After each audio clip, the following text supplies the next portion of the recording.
It's my great privilege tonight to introduce our keynote speaker. Mr. J.P. Bryan is the founder and chairman of Torch Energy Advisors and has been involved in the energy industry for 4 decades. He's a lifelong historian and proud champion of Texas history. Mr. Bryan, who's been devoted to historic preservation for much of his life, was appointed by Governor George Bush as commissioner for the Texas Historical Commission and served as president of both the Texas Historical Foundation and the Texas State Historical Association. He spent 2 decades restoring the Gage Hotel in Marathon, Texas, as well as several other buildings in that town. He's received many awards for his efforts. Most recently, Mr. Bryan received the Star of Texas Award from the Texas Historical Foundation in January 2014. A descendant of Moses Austin, Stephen F. Austin's father, Mr. Bryan is currently working on a book about the Battle of San Jacinto. And just as a personal note, I'm really delighted that Mr. Bryan has agreed to speak with us tonight. One of my very favorite presentations ever at CASETA was in 2012 in Fort Worth. Mark said, "You come to CASETA to learn new things." And J.P. Bryan's topic that night was Iron Shapes Iron, collaborations between Tom Lee, Carl Herzog, and Jose Cisneros. And I was vaguely familiar with some of those people, but really didn't know anything. So I came into it as pretty much of a blank slate. And that still remains in my memory, one of my favorite talks that I've ever heard at CASETA. It was a completely unknown topic to me, and by the end of the thing, I had goosebumps, I had tears in my eyes, just all of the kind of really great things that you want to have happen to you when you hear a good talk. So I'm excited to hear J.P. Bryan tonight, and it's my pleasure to introduce him. Thank you.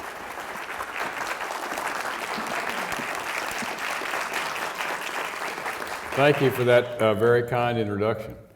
I hope you're not going to have too many tears here today. We're going to talk about the Bryan Museum. It's going to be in Galveston, Texas. So the first question that I normally get when I tell people that's where we're going to locate is, well, why Galveston? And I have so far been gracious enough to not put the question back and say, well, why not Galveston?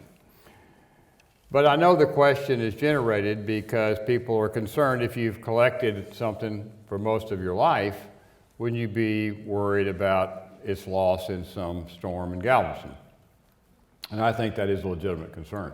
But the building, and you'll see pictures of it shortly, if that building is destroyed by a storm, we're going to lose not only Galveston, the entire island, but we're going to lose Houston, a good part of it also, which has been my first choice. But the thing is, when I decided to get out of business, I'd been promising to retire. It had gotten 10 years after I suggested I was retiring, and I thought if I don't do it pretty quick, the Lord may just go ahead and take it into His own hands. So I better get this retirement underway. And so we decided to wind down the business and then move the collection into a museum facility. We looked in Houston. Everything was outrageously expensive in the museum district. And we thought, well, maybe there's some other place that we could look. And we happened to be at the Rosenberg Library doing research on the book you heard that I was writing, which I am now glad to tell everyone in this audience, anybody that knows me knows I've been doing this, talking about this book for 25 years. I finally finished it. So anyway, hopefully this year it'll be published. If anybody wants to publish it, other than myself. But we were doing some research and we were leaving the library and went by the Customs House. And it's a beautiful building, it's Georgian structure, and it was for sale. And we said, well, what about that as a location for the museum? So we looked into it, went into the building, it's beautiful, and we submitted a contract, but found out that during the hike it had 5.5 feet of water in it. It only has 2 floors. So that meant that all the real valuable collectibles would have to be on just the 1 floor, which was not enough space to really exhibit the entire collection. In the collection, I don't know any of you have seen it, but there's 70,000 items in the entire collection. So we were after we found that out, we're quite despondent. We're leaving town, and one of our associates called and said, "Say, before you get out of Galveston, you might just drive by there's an old building on 21st Street, supposed to be historic, and it's kind of spooky, but you might want to just take a look. We drove up, it was the orphanage, and we were enthralled. We went inside and we said, this is it. This is where we need to be. And if you think about it, the collection, which is about the settlement of the western part of these United States, of course, the centerpiece of that was Texas, but many people who had dreams of going west came through Galveston in trying to recognize on those dreams. So it was a logical place to think about putting a museum if you could find the right building, because I did not want to be in a contemporary building.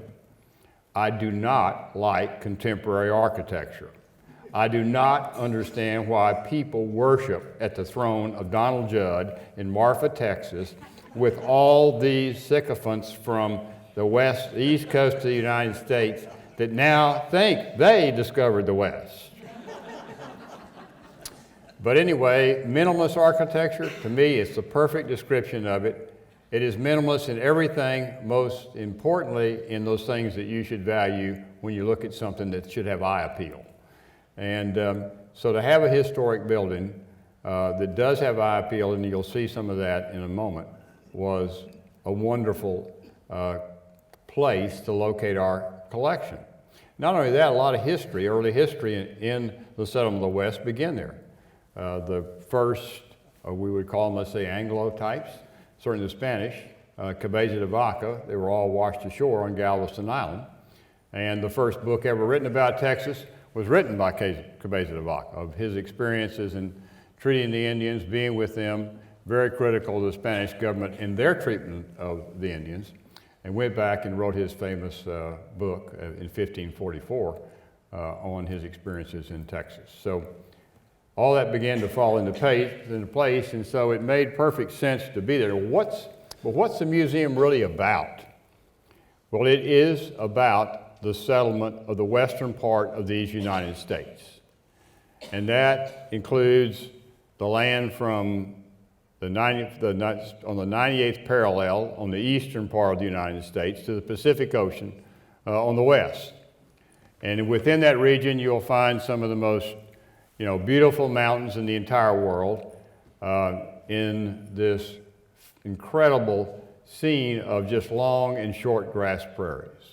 So it is truly an inspiring viewshed, and it's punctuated by 5 major deserts. It's totally unique in terms of what God created on this earth. And upon that land occurred some of the most remarkable and romantic history in all world history. And that's what we're trying to capture in this museum. It's not just about the history, but it's the values that was represented there by the people that settled the West. And it's going to house my collection.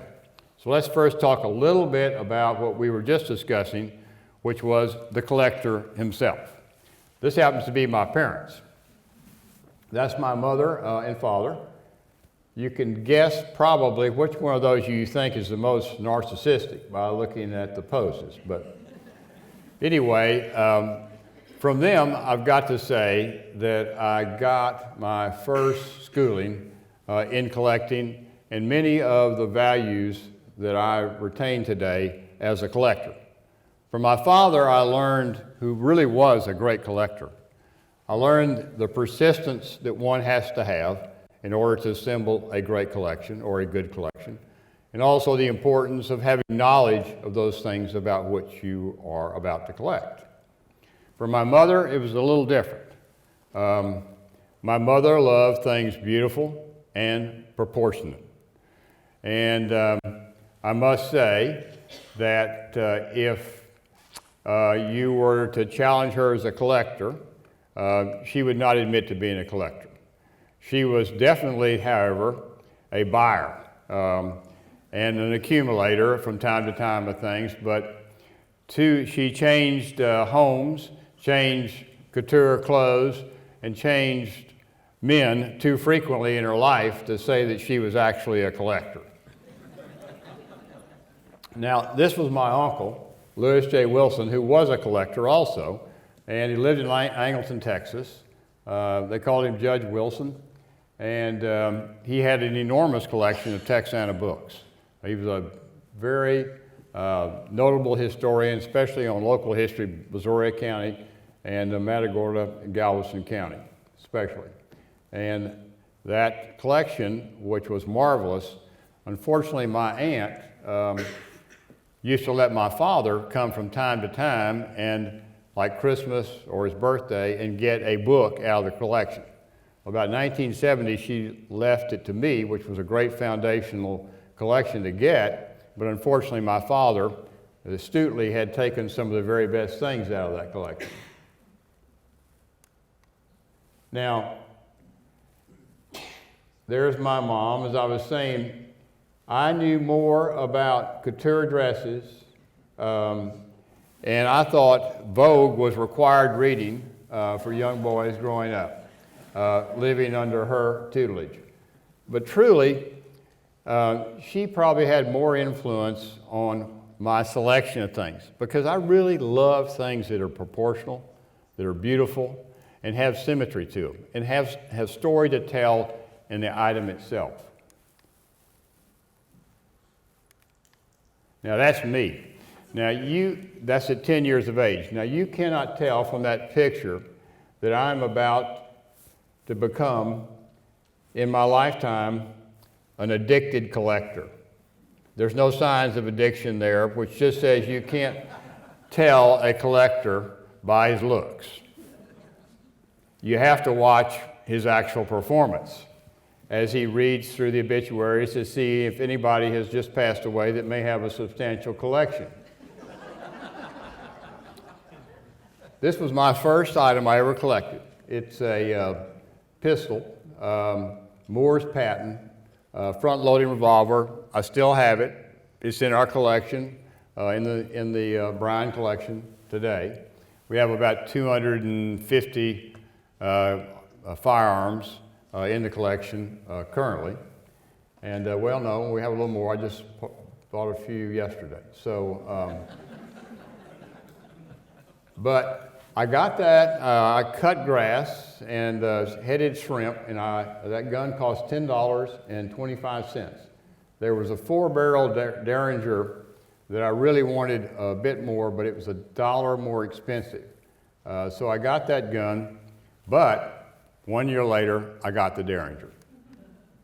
Now, what happened to the collection? Well, it was housed at our offices at Torch, and maybe many of you may have had the opportunity to visit there. It was actually had a gallery in part of it, so we could display a fair amount of the collection to people that came there for private showings or events. But it got down to my office because in about, I guess it was 1985, we had an economic tsunami in Texas, much like what we may see again with the decline in oil prices. Probably not as severe as that, but anyway, all things of regional value, banks, insurance companies alike, savings and loans went broke in large measure.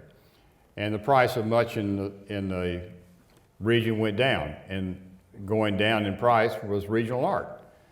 So having been an art major in University of Texas, I decided that maybe there was some regional art worth buying. Now, I knew nothing about regional art to speak of, except I'd had a small stint as an owner in the Country Store Gallery years ago with a friend of mine named Johnny Jenkins.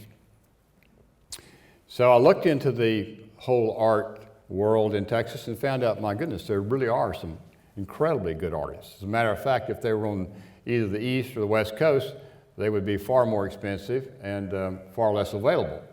So I actively began to collect art, and I'd sneak it into the house when my wife wasn't looking because she had this French-style home, and my sort of Western Texas art didn't fit comfortably with her decorating ideas.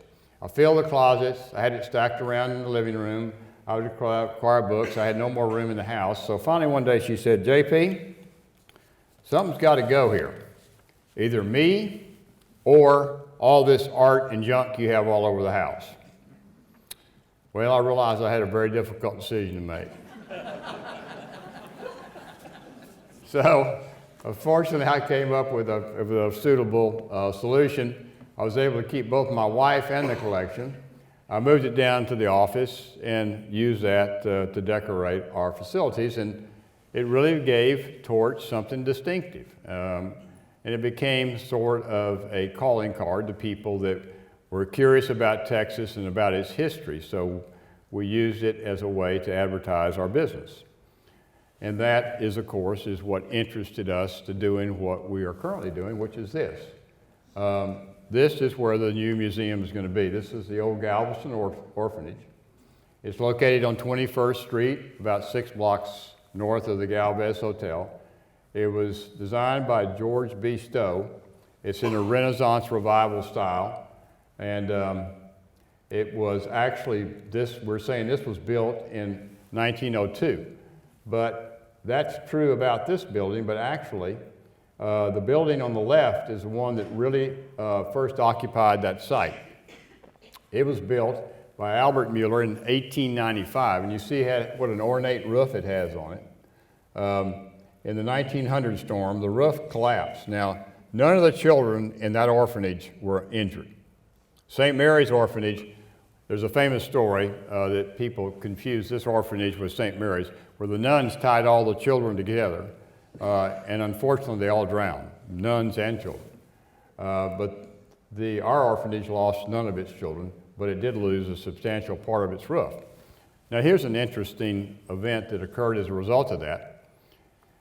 Believe it or not, Hearst and Mark Twain organized a fund. Can you imagine those two guys being together in anything? But William Randolph Hearst and Mark Twain organized a fundraiser at the Waldorf Astoria in New York and raised the equivalent of about $2.5 million to rebuild the orphanage, which they did in the style that you see it today.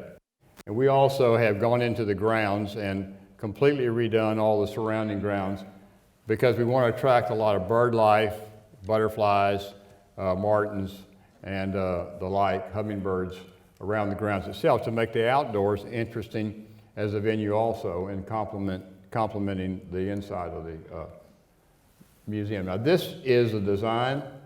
It's actually going to go chronologically on the first floor. We have 3 floors. The ground floor, which some people refer to as the basement, but it's really not.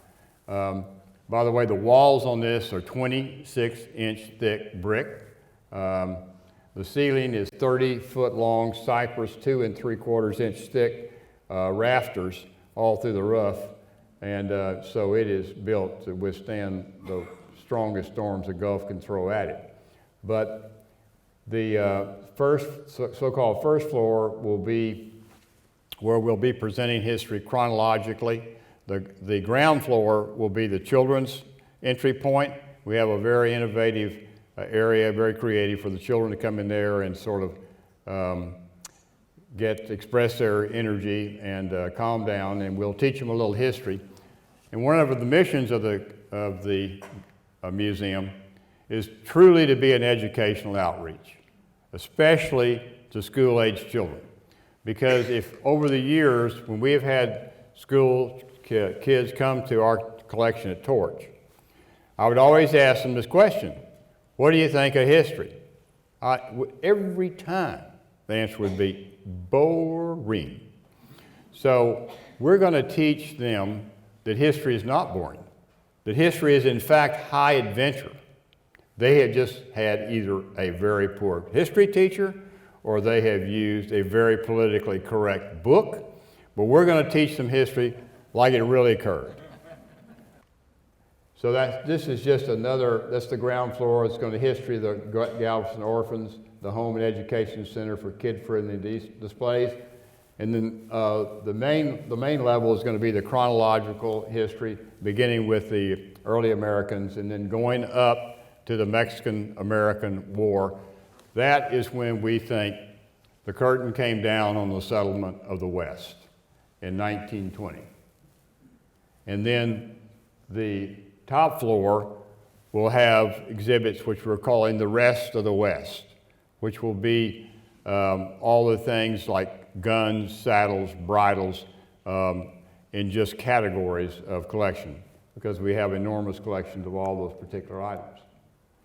So this just kind of takes you through the chronology of it. We don't have the, unfortunately left out the early American exhibit, but the real challenge for us was how to use the windows in the museum. There are 96 windows in the museum. The floors are 13 feet high, and the rooms are enormous. So it's ideal space because the rooms were designed for boys on one side, girls on the other, then a main dining room, and then the matrons had in smaller rooms, which make for nice support rooms for the functioning parts of the museum.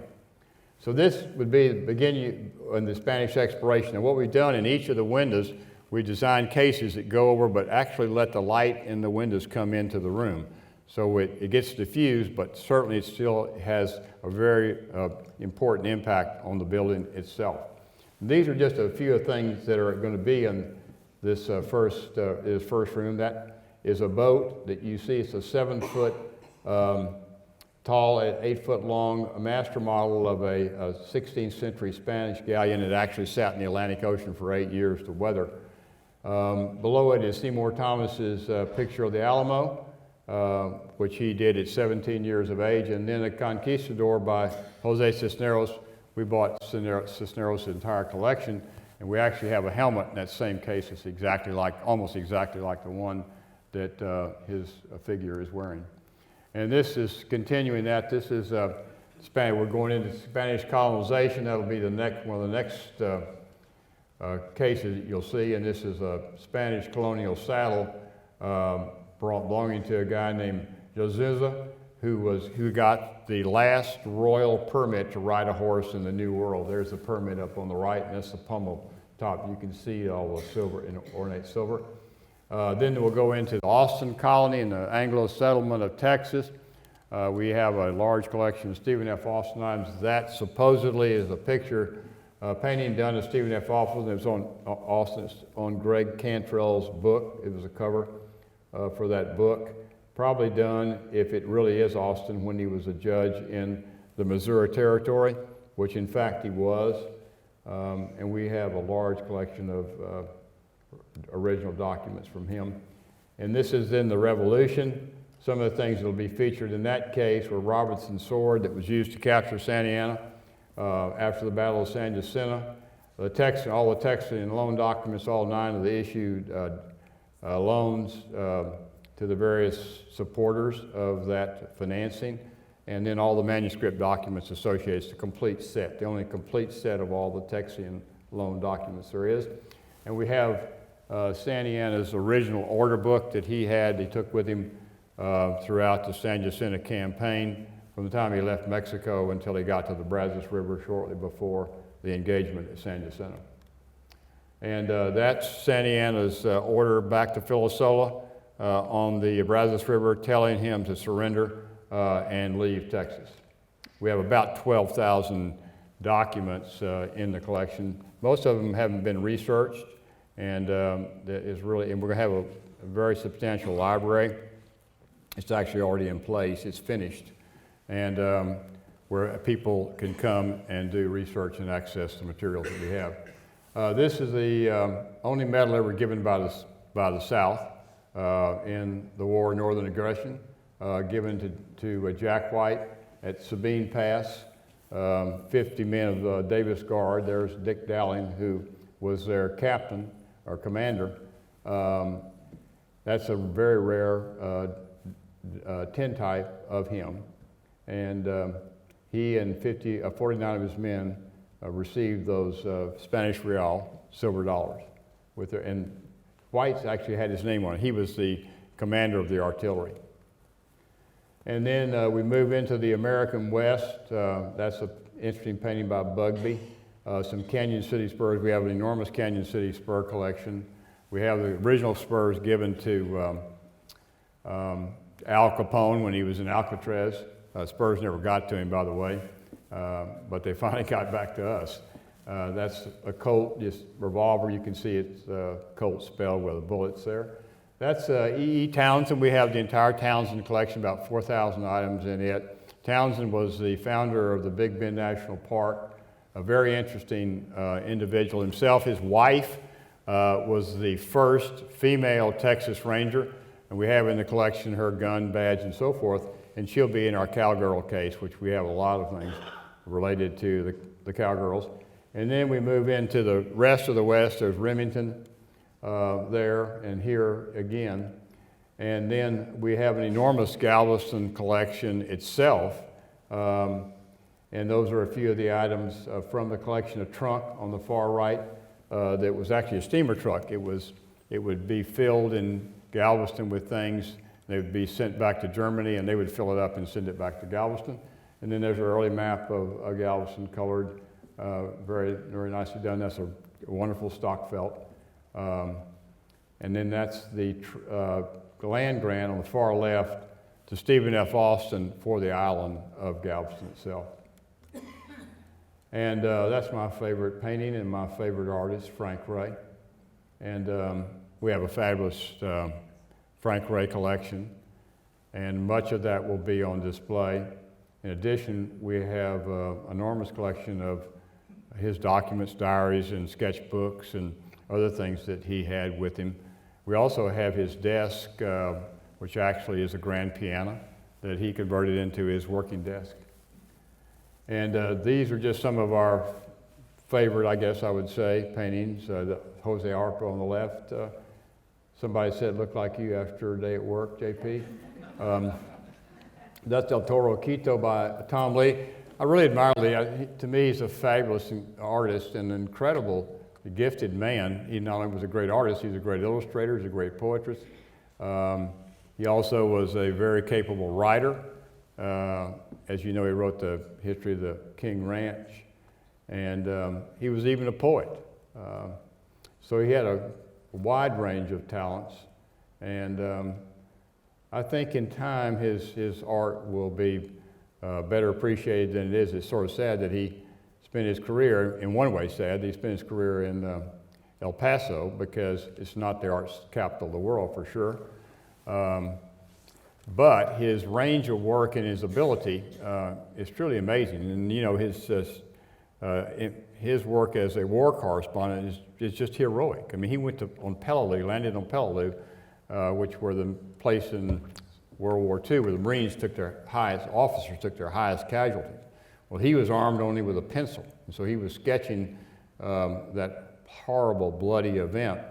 And his 1,000-yard stare, which is on the cover of the book about Peleliu, is a remarkable painting. If he only did that, it would be an incredible tribute to his talent. And then that's more at Muzzy's church. That's in Galveston, and it's still there. And I love this. This is Robert Arnadonk, Market Plaza. It's a beautiful piece. And then this is some of the other things that will be featured, Gentile and Watson. We have a great cotton picking painting by Watson that will be the backdrop in all of the cases that you go over. You'll see each window has a case, and in that there's a backdrop piece. And so we have things from the collection, like Austin's map are used in the backdrop for one, Dawson's Watson's painting in another, the Longhorn steer looking over Paladura Canyon in another, and of course that's a nice Herman Lundquist there, and Josephine Oliver Travis, who as you all know was with Ray on a number of his little trips. And then this is the end of the West as far as we're concerned, the Mexican Revolution. I want to point out something of interest. If you look at the picture on the left, you'll recognize probably Pancho Villa, and to his right that's a blackjack Pershing. But if you look further to the right, there's a young man that may look familiar to you, especially the older ones of you in the crowd. That's Dwight Eisenhower. Now, I never knew Dwight Eisenhower was, he was the aide-de-camp to Pershing in the punitive expedition along the border. And we found that picture in our collection along with Pershing's swagger stick that he had lost. And we acquired it at an auction one time, and we were looking at the picture and saw, oh my gosh, that's in fact Eisenhower. That is, the saddle you see on the right is interesting in itself, That's Eufemio Zapata. He was the brother of Emilio Zapata, and of course they were instrumental in the Mexican Revolution. And that's the Chihuahua Governor Terrazas, who was one of the generals for the bad guys in the Mexican Revolution. So we have some great Mexican Revolution images. That's our website. I'd invite any of you that would like to go to it to take a look, and you'll see sort of the regular progress that we're making at the museum.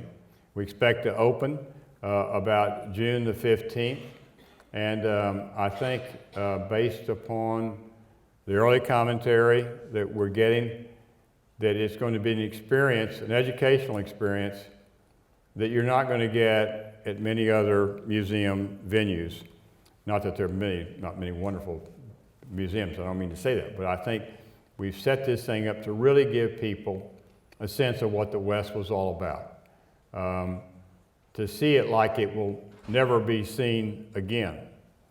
And frankly, my belief about it is the likes of that place and the people that settle that place, but we'll never see those kind of people again. And we'll never see that place like that again. But it's our hope that everybody that visits our museum will come away with an inspiration of the values and the courage of those heroes, both visible and invisible, who settle the western part of these United States. It is one of the great historical events in all world history. Thank you.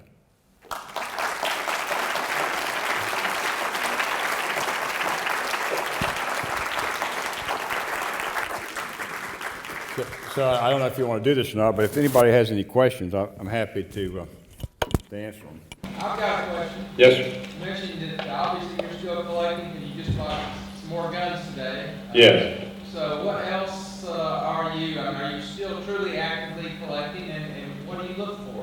What still turns you on in terms of what's out there? That's a great question to ask a collector. You know, honestly, the collection covers. As I started collecting books, documents, manuscripts. I would tell you that's the strongest part of the collection without a doubt. But we tried to get everything we could think of that was associated, importantly, with the settlement of the West. All the various accoutrements, all the guns, all the saddles, all the bridles. And we tried to get those that we believe were important. Amongst the guns, for example, we have the Walker's Colt, the Texas Patterson Colt, the Winchester 73, one of 1,000. We have a Dance revolver, which was made in West Columbia, Texas, of which there are only about 500 were made, and there are only 50 that were even thought to maybe have survived. We have serial number 4. We have a great collection of Texas art. We even have a fair collection of the Tahoe artists. Now, we don't have Remington and Russells because most of those, if you could take about 10 of those and probably get to what the entire value of my collection is. But we have incredible variety. So what am I looking for? Something with wonderful provenance, clearly something that we don't have, that would be unique. We have enough things, enough stuff. We want something that really is distinct in its own nature. And that's what I've always tried to, frankly, to do. We have, for example, the only medal given to Mexicans who participated in the San Jacinto campaign. Very few of those, and I think there are only 3 known. So we try to get those that are unique, but mainly are unique and interesting to people that we are trying to teach history to. History about the settlement of the West. What would catch your eye and make you stop and take the time to examine the item and then to learn something to it? Because we're going to have an iPad there. You pull up the number, it not only will explain the item, which it'll have a little description under it, but you'll have detail on the iPad, and then you can scroll over on that to other items related to it. So if you really were to go through an exhaustive time at the museum to get all the information that'll be available. You couldn't get through it in 3 days. It's really going to be a chance to learn history, and it'll be exciting to look at it, because these are things that will, they'll whet your appetite. You're certainly that's related to eye appeal, whatever that is. I have a question. I was in the Rosenberg not too long ago, and I'm hoping that when people go down to Galveston to see your museum, that they will also go to the library and see their small collections. It's such a nice collection. And when we were there, we have a vault in the attic where they can put paintings. Do you have a plan for any kind of a special place in the museum in case a big storm is coming? You know, that's a good question. We actually went over to the Rosenberg, and they were very helpful. We went to their attic before we had started our construction. Well, we were starting some of it, outside mainly, before we'd done any interior work. And we went to their attic, and because of that visit, the inspiration of seeing what they did there, we did the same thing in our attic, and it not as quite as elaborate, but we store a large measure of almost all of our art now that's not going to be on display will be stored in the attic of the building. And the Rosenberg actually has loaned us a couple of items to put on display. Sandy had a smoking cap being one of them. And of course, supposedly he was in his tent. He could have been doing a lot of things, but he had the smoking cap with him for sure. So better likelihood that he was smoking rather than being in there with the yellow rose. But by the way, that's all in my book. So no, but Rosenberg is a fabulous facility, and they've got all kinds of things in there. They've got the guy who was the founder of the orphanage, Rosenberg himself. They have his carriage in the attic, amongst others. Sam Houston's dueling pistols. I mean, incredible stuff. So that's a great museum. How many pieces of fine art do you have in your collection? You know, can I tell you one little story? You're going to see some of John Now stuff that we've never sold anything. I've never sold anything in my life, except to somebody that I got something else in exchange for it. But years ago, about 10 years I guess it was, I had an agreement with some partners of mine. We had two collections, my collection and Torch collection.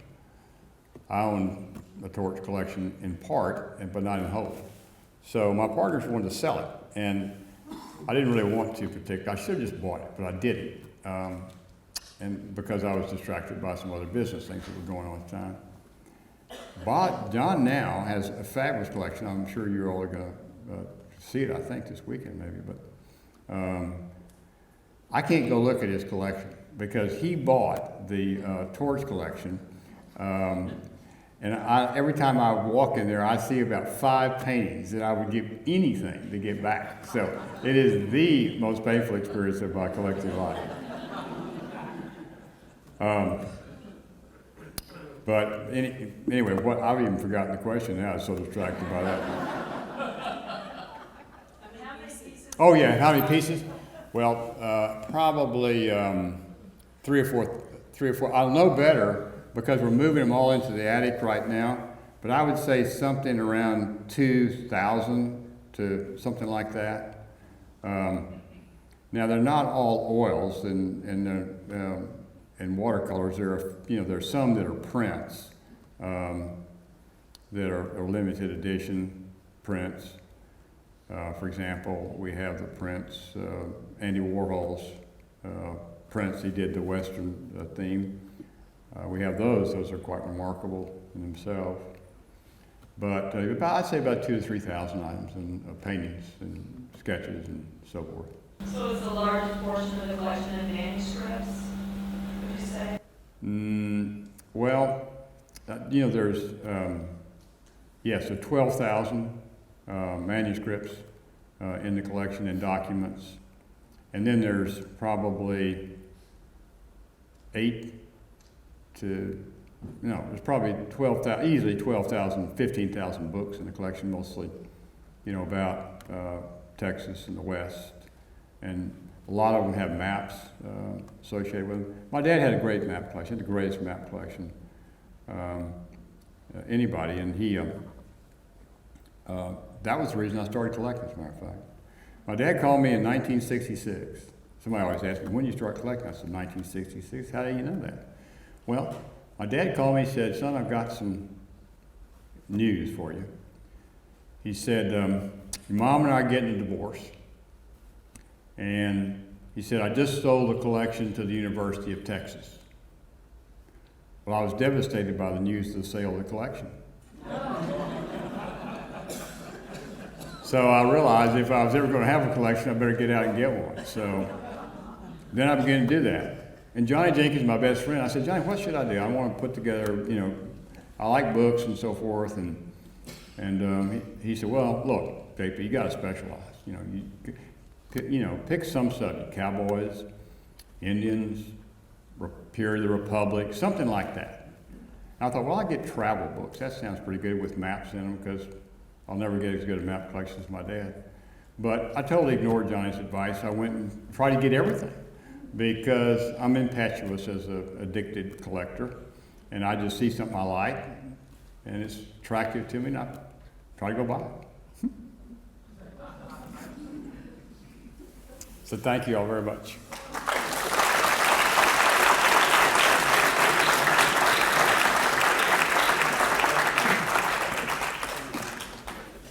JP, representing the board of the CASETA organization, I would like to present you with a Lifetime Achievement Award. I know that you're not finished yet, so this may be premature, but we appreciate what you've done. We appreciate the passion with which you have done it, and I'd like to personally welcome you to the short list of Texas collectors who have established their own museums.